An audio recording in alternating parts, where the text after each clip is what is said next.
Sementara kalau dana pensiun itu adalah orang-orang yang dari mulai dia kerja, dia taruh uangnya ke pensiun.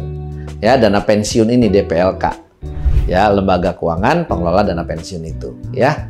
Nah, setelah itu uang yang ditaruh di sana ya dikelola oleh dana pensiun, dan biasanya karena orang pensiun setelah 20 tahun, maka mereka investasinya kecenderung yang jangka panjang.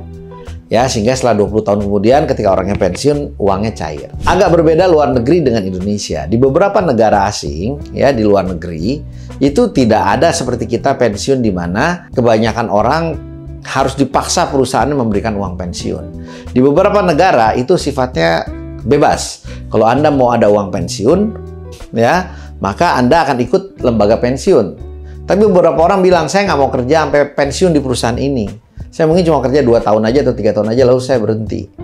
Ya, nah di sana kalau Anda mau ambil uang pensiun atau Anda mau ikut sistem pensiun, maka setiap bulan dari penghasilan Anda dipotong.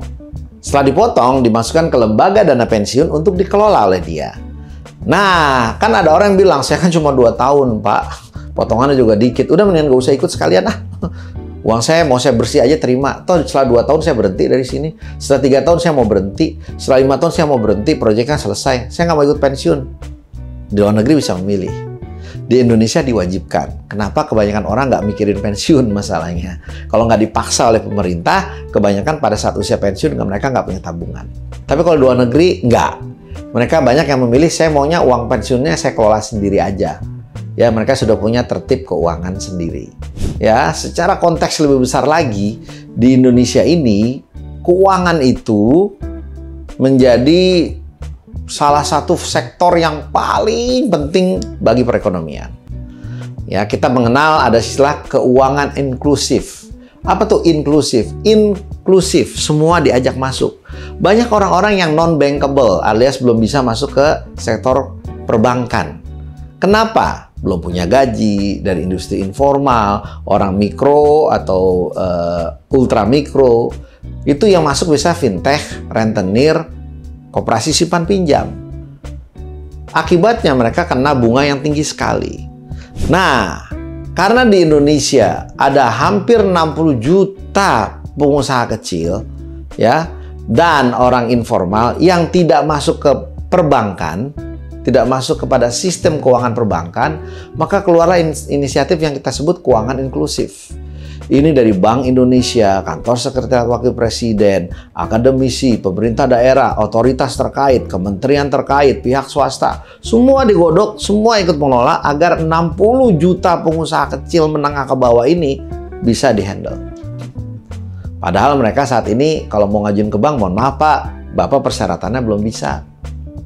Bapak belum punya lembaga hukumnya, ya. Mohon maaf Pak, ya Bapak KTP-nya aja masalah nih. Mohon maaf Pak, usaha Bapak belum layak untuk kita biayai. Akibatnya mereka nggak bisa tumbuh berkembang karena nggak punya modal, karena mereka nggak punya akses dengan lembaga pembiayaan. Nah, kuliah kita di sini salah satunya adalah fokus kepada ultra mikro, mikro, dan usaha kecil. 3 ini, ya, 60 juta pengusaha ini masuk sebagai target dari keuangan inklusif, khususnya di perekonomian di daerah-daerah. Baik, sekarang kita lanjut kepada pengantar industri keuangan secara umum. Ya, tujuan pembelajaran kita adalah memahami berbagai komponen industri keuangan. Yang kedua, menjelaskan peran dan fungsi masing-masing dari jenis lembaga keuangan. Definisi lembaga keuangan. Lembaga keuangan adalah organisasi yang berperan dalam menyediakan jasa keuangan kepada masyarakat, mulai dari penyimpanan seperti tabungan dan deposito, peminjaman seperti kredit, gadai, pokoknya ngasih uang keluar orang yang butuh, hingga investasi seperti venture capital atau modal ventura. Lembaga keuangan memainkan peran kunci dalam perekonomian, di mana dia menghubungkan pihak yang memiliki dana, seperti kita yang menabung, dengan pihak yang membutuhkan dana. Jadi, dia jadi intermediaries atau lembaga perantara. Mereka mencakup berbagai industri keuangan yang berperan dalam penyimpanan, peminjaman, hingga investasi dana di masyarakat. Dengan kalian, teman-teman mahasiswa, memahami berbagai jenis lembaga keuangan, baik individu dan pengelola bisnis dapat mengambil keputusan keuangan yang lebih baik. Maksudnya apa? Oh, kalau saya butuhnya gini, saya ke itu aja. Oh, kalau saya butuhnya ini, kayaknya yang itu nggak akan ngasih. Nggak akan dapat pinjaman dari dia, sama ini aja lebih baik. Oh, kalau saya kebutuhannya buat pensiun, saya taruhnya di sini. Oh, saya juga butuh asuransi sih. Oh, berarti asuransi apa yang cocok? Saya ambil asuransi produk ini dan ini.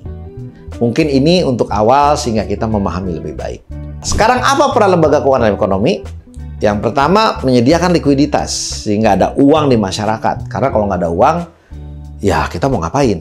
Nggak bisa apa-apa. Kita mau belanja nggak ada, mau investasi nggak bisa. Yang kedua, mendukung investasi dan pertumbuhan ekonomi. Yang ketiga, memfasilitasi distribusi modal, ya, di mana modal-modal tadi bisa tersebarkan kepada yang membutuhkan. Kita bahas dulu yang menyediakan likuiditas, ya.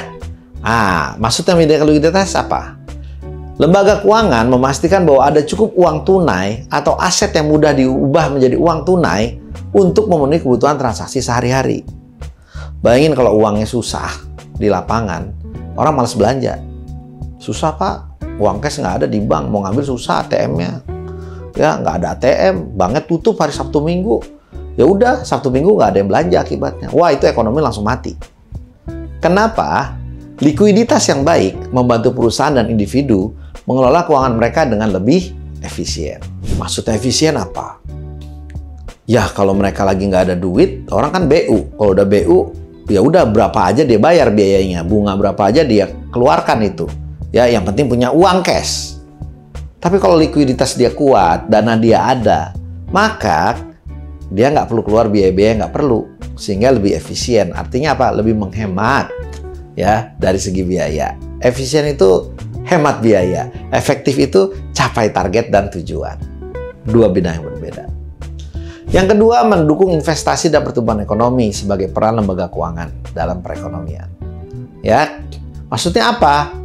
Lembaga keuangan menyediakan dana yang diperlukan untuk investasi dalam proyek-proyek baru, teknologi, dan infrastruktur. Kita kenal ya, Bapak Presiden Jokowi itu adalah Bapak infrastruktur. Proyek-proyek dia infrastruktur semua. Itu modalnya dari mana? Ya, pemerintah secara umum nggak punya dana. Indonesia yang ada punya hutang. Hutangnya dari mana? Nah, dengan adanya lembaga keuangan, itu ada dana-dana yang disediakan untuk membiayai investasi tadi. Akibat investasi ini, timbullah inovasi. Akibat investasi ini, terciptalah lapangan kerja. Dan akibat investasi ini, ketemulah sistem-sistem cara kerja baru yang meningkatkan produktivitas. Ketiga hal ini semuanya berkontribusi pada pertumbuhan ekonomi.